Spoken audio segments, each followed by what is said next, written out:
Hello बच्चों, कैसे हैं आप सब लोग। उम्मीद करता हूं मस्त होगे, स्वस्थ होगे। तो दोस्तों, आज जो मेरा वीडियो रहेगा, मैं आपको इसमें गुरुत्वाकर्षण, ग्रेविटेशनल और न्यूटन का जो लॉ है ग्रेविटेशनल का, वो आपको पढ़ाऊंगा इसमें। दोस्तों, सबसे पहले हम गुरुत्वाकर्षण जानते हैं कि गुरुत्वाकर्षण होता क्या है। पृथ्वी में एक ऐसा बल मौजूद है जो हर एक चीज को अपनी ओर आकर्षित करता है, अपनी तरफ खींचता है। और इस खींचने की जो प्रक्रिया है, जो बल लगता है खींचने वाला, यही गुरुत्वाकर्षण बल कहलाता है। तो जो पृथ्वी के अपनी ओर हर वस्तु को खींचने की जो प्रक्रिया है, वो गुरुत्वाकर्षण कहलाती है। ग्रेविटी, जिसको हमने सुना होगा कभी कि गुरुत्वाकर्षण जब न्यूटन ने पहचाना, कहानी बताई जाती है कि न्यूटन एक पेड़ के नीचे सोए हुए थे। वो भी एप्पल का एक पेड़ था जिसके नीचे वो सोए हुए थे। तो सोते हुए जब उन्होंने एक फल उनके आकर लगा, तो उन्होंने ध्यान दिया कि यार ये फल ऊपर से नीचे क्यों आ रहा है। तब उन्होंने इस ग्रेविटी को खोजा और जाना कि पृथ्वी के अंदर एक ऐसा बल काम करता है, आकर्षण बल काम करता है, जो हर एक वस्तु को अपनी ओर खींचता है। तो दोस्तों, चलते हैं न्यूटन से जो लॉ ऑफ ग्रेविटी है, ग्रेविटेशनल फोर्स है, उसके बारे में जानेंगे कि किन्हीं दो पिंडों के बीच, अब दो पिंड हैं, ये इनका सेंटर हो गया और ये इसका सेंटर हो गया। यदि इनका जो मास है m1 और m2, ये इसका मास हो गया, और इसके जो बीच की दूरी है, इनके सेंटर से जो बीच की दूरी है, ये यहां से यहां तक की, वो समझो r है। तो ये न्यूटन का जो लॉ ऑफ ग्रेविटेशनल है, ये क्या बोलता है कि किन्हीं दो पिंडों के बीच, है ना, किन्हीं दो पिंडों के द्रव्यमान m1 और m2 हैं, और एक दूसरे से दूरी जो है, इन दोनों से जो दूरी है वो r है। तो न्यूटन के नियम के अनुसार उनके बीच लगने वाला आकर्षण बल वो F होगा। ये बल कौन सा होगा? आकर्षण बल जो होगा वो F होगा। तो अब कैसे इसका वो निकालेंगे फॉर्मूला, कि इसका जो बल होगा ये अनुक्रमानुपाती होगा इन दोनों के मास के गुणनफल का, है ना। इन दोनों का जो मास है उसके गुणनफल के क्या होगा, ये प्रोपोर्शनल होगा, मतलब अनुक्रमानुपाती होगा। अनुक्रमानुपाती और व्युत्क्रमानुपाती क्या होता है कि जब कोई भी चीज साइमल्टेनियसली साथ साथ बढ़ती है, वो अनुक्रमानुपाती होता है। जैसे दूरी भी बढ़ रही है और टाइम भी बढ़ रहा है, तो ये होगा अनुक्रमानुपाती। अब दूरी के साथ साथ समय कम हो रहा है। अब ये जैसे जैसे टाइम बढ़ेगा, दूरी बढ़ रही है और वैसे वैसे टाइम कम हो रहा है, तो ये होता है बाइप्रोपोर्शनल। मतलब यदि कोई चीज बढ़ती है तो उसके जो सामने वाली चीज है वो धीरे धीरे कम हो रही है, तो इसका मतलब वो बाइप्रोपोर्शनल होता है। तो अब इनके जो बीच का जो F का जो इनका जो मास है, दोनों का गुणनफल का जो क्या होगा, वो अनुक्रमानुपाती होगा। और इसकी बीच की दूरी के, दोनों पिंडों के बीच की दूरी के बाइप्रोपोर्शनल होगा। बाइप्रोपोर्शनल होगा इसकी बीच की दूरी के वर्ग के, समझे। तो इसका जो फॉर्मूला बनेगा, F बाइप्रोपोर्शनल m1 into m2 बटे r square by r square. अब ये बाई प्रोपोर्शनल हटेगा तो यहां पर जी आ जाएगा, G equal to m1 m2 upon R square. ये इसका फॉर्मूला हो जाएगा। अब इसमें जी क्या कहां से आ गया, जी जो है वो है सार्वत्रिक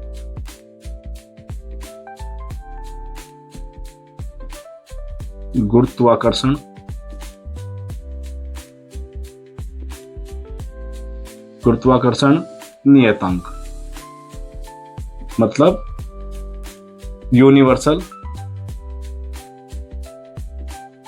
ग्रेविटेशनल कांस्टेंट, है ना। अब इसका जी का मान क्या होगा, जो जी का मान होगा, जी का मान होता है इक्वल टू,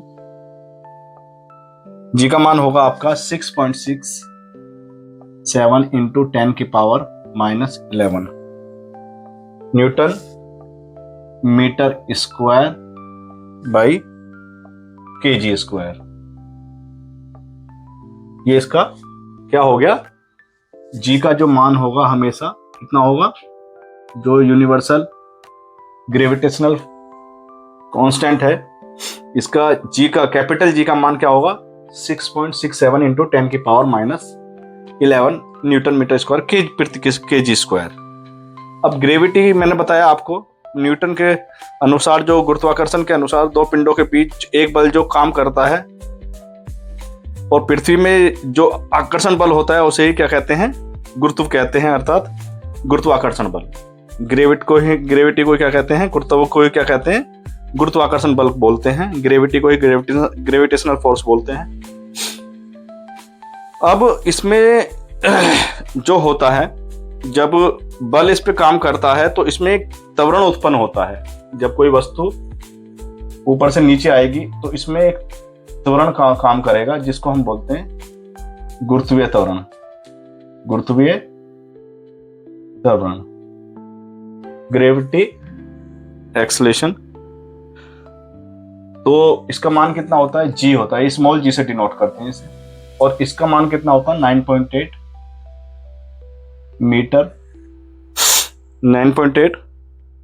मीटर प्रति सेकंड स्क्वायर, है ना। ये स्मॉल जी हो गया गुरुत्वाकर्षण त्वरण जो है ना, गुरुत्वीय त्वरण। इसका मान कितना होगा 9.8 मीटर प्रति सेकंड स्क्वायर। अब गुरुत्वीय त्वरण जो होता है वस्तु के रूप और आकार या द्रव्यमान आदि पर निर्भर नहीं करता है। ना तो इसके द्रव्यमान पर निर्भर है, ना ही इसके आकार पर निर्भर है, और ना ही इसके रूप पर। कोई मतलब नहीं है उसे, उसको लगना है तो 9.8 लगेगा ही लगेगा, इतना ये लगेगा ही लगेगा पृथ्वी के ऊपर, ठीक है। अब जी का मान कहां कहां परिवर्तित होता है। सबसे पहले जी का जो मान है, यदि ये अर्थ है, यदि इससे आप ऊपर जाते हैं तो घटता है, यदि नीचे जाते हैं तो घटता है। मतलब ऊपर और नीचे जाने पे जी का मान क्या होगा, वो घटेगा। या जी का मान जो होता है सबसे कम, वो कहां होता है, विषुवत रेखा पे होता है, इक्वेटर पे। ये अपना इक्वेटर हो गया, मतलब पोल से पोल को जो डिवाइड करती है ये रेखा विषुवत रेखा कहलाती है। इस पे जो सबसे कम होता है, कम कहां होता है, विषुवत रेखा पे, इक्वेटर पे। और सबसे अधिक कहां होता है, जो पोल पे सबसे अधिक होगा, नॉर्थ पोल पे और साउथ पोल पे, है ना, ध्रुव पे ज्यादा। और कम कहां होगा, विषुवत रेखा पे, है ना। जब ऊपर जाएंगे तो भी घटेगा, नीचे जाएंगे तो भी घटेगा। ध्रुवों पे सबसे ज्यादा होगा, विषुवत रेखा पे जो हमारा इक्वेटर है उस पे सबसे कम होगा। और जब पृथ्वी की यदि घूर्णन क्या, घूमने की गति जो है, ये घूमने की गति है ना। घूर्णन गति यदि बढ़ती है तो जी का मान कम होगा, और यदि ये कम होती है घूमने की कम गति, तो ये जी का मान बढ़ जाता है।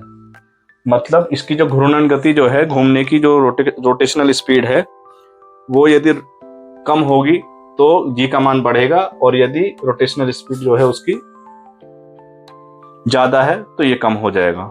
ठीक है, जी का मान कहाँ घटता है, कहाँ बढ़ता है, मैंने ये सब बता दिया। और यदि हमारी पृथ्वी जिस चाल से अभी चल रही है, जिस चाल से घूम रही है, जो इसके कोणीय वेग है अभी, है ना, कोणीय चाल से जो चल रही है, जिससे यदि इससे 70 गुना बढ़ जाए, कितना, 17 गुना बढ़ जाए, 17 टाइम्स यदि इंक्रीज होती है यदि इसकी एंगुलर वेलोसिटी, तो ग्रेविटी क्या हो जाएगी, जी कितना हो जाएगा, 0 हो जाएगा। किसी भी वस्तु का, पृथ्वी पर रखी हुई किसी वस्तु का कितना हो जाएगा, 0 हो जाएगा। तो बच्चों, मैंने आज किया, आपका कवर किया इसमें। सबसे पहले मैंने आपको बताया गुरुत्वाकर्षण होता क्या है, कैसे पहचानेंगे कि भाई गुरुत्वाकर्षण है। कोई भी वस्तु पृथ्वी में ऊपर से नीचे की तरफ पृथ्वी अपनी ओर खींचती है। ये जिस पे जो लगने वाला आकर्षण बल है, पृथ्वी के जो वस्तु को खींचने का जो इसका जो बल लगता है, आकर्षण बल, वही गुरुत्वाकर्षण कहलाता है, वही ग्रेविटी कहलाती है। और इसमें न्यूटन का जो लॉ ऑफ ग्रेविटेशनल है फोर्स, वो क्या है, 2 पिंड हैं हमारे, M1 और M2। इनका मास कितना हो गया, M और M2, द्रव्यमान M1 और M2 है। जो लगने वाला आकर्षण बल है F, वो बाई प्रोपोर्शनल होगा, अनुक्रमानुपातियों के बाई प्रोपोर्शनल होगा इसके M1 और M2 के, और बाई प्रोपोर्शनल होगा इसके बीच की दूरी के स्क्वायर के। तो F बराबर 1/r²। तो F by proportional F proportional M1 M2 बटे r²। तो यदि हम इसको हटाएंगे तो यहाँ पे कांस्टेंट लाना पड़ेगा। कांस्टेंट क्या होगा हमारा, G होगा। G क्या है हमारा, यूनिवर्सल ग्रेविटेशनल कांस्टेंट है, सार्वत्रिक गुरुत्वाकर्षण नियतांक बोलते हैं। नियतांक बोले तो कांस्टेंट, जो चीज कांस्टेंट होती है उसका मान कितना होगा, 6.67 इंटू 10⁻⁻19 न्यूटन मीटर स्क्वायर प्रति kg²। ठीक है, जब हमारी कोई वस्तु ऊपर से नीचे आती है तो उसमें एक त्वरण काम करता है जिसे हम गुरुत्वीय त्वरण बोलते हैं। और इसको हम पहले ये जो सार्वत्रिक गुरुत्वाकर्षण नियतांक है उसको कैपिटल G से डिनोट करते हैं, और गुरुत्वीय त्वरण को हम किससे डिनोट करते हैं, स्मॉल g से। इसका मान कितना होता है, 9.8 क्या है, मीटर प्रति सेकंड स्क्वायर, है ना, मीटर प्रति सेकंड स्क्वायर, ये अपना हो जाएगा। अब जो g का मान है, स्मॉल g का मान है, कहाँ कैसा होता है वो मैंने बताया। जब पृथ्वी से हम ऊपर की तरफ जाएंगे तो इसका मान घटेगा, यदि अब नीचे की तरफ जाएंगे तो भी इसका मान घटेगा सतह से। दूसरा, ये हमारा पृथ्वी है, इसका जो पोल है इस पे ग्रेविटर जो फोर्स होता है, गुरुत्वीय त्वरण जो होता है, सब जी जो होता है वो सबसे ज्यादा होता है, और विषुवत रेखा पे सबसे कम होता है। जो विषुवत रेखा होती है हमारी, है ना, ये जो सबसे कम होता है। और यदि इसकी कोणीय चाल, है ना, कम है तो जी का मान बढ़ेगा, और यदि ज्यादा होती है तो घट जाएगा। ठीक है ना। और यदि हमारी पृथ्वी की जो आज की चाल है, कोणीय चाल जो है, यदि वो 17 गुना बढ़ जाती है तो पृथ्वी पर रखी हर वस्तु का जो वो है भार क्या हो जाएगा, गुरुत्वाकर्षण जो है वो क्या हो जाएगा, उसका जो वस्तु का भार होगा वो 0 हो जाएगा, जब यदि उसकी कोणीय जो गति 17 गुना बढ़ जाएगी। तो बच्चों, यदि ये आपको वीडियो में ये गुरुत्वाकर्षण ग्रेविटेशनल आपको यदि समझ में आया, न्यूटन्स का जो लॉ ऑफ ग्रेविटेशनल है ये समझ में आया, फॉर्मूला यदि आपको समझ में आया ये, और कहाँ कैसे कैसे बढ़ता घटता है वो बताया, और यूनिवर्सल ग्रेविटेशनल कांस्टेंट क्या होता है ये बताया। तो बच्चों, यदि ये वीडियो आपको अच्छी लगी हो तो आप अपने दोस्तों के साथ शेयर करें, अपने मित्रों के साथ शेयर करें, और ऐसे ही वीडियो से जानकारी टॉपिक यदि आपको चाहिए तो मेरे यूट्यूब चैनल जो है टाइम टू स्टडी को सब्सक्राइब करना बिल्कुल ना भूलें। और मेरे से चैनल से जरूर जुड़ें और अपने दोस्तों को भी जोड़ें। तो मिलते हैं अगले वीडियो में बच्चों, तब तक खुश रहिए, स्वस्थ रहिए।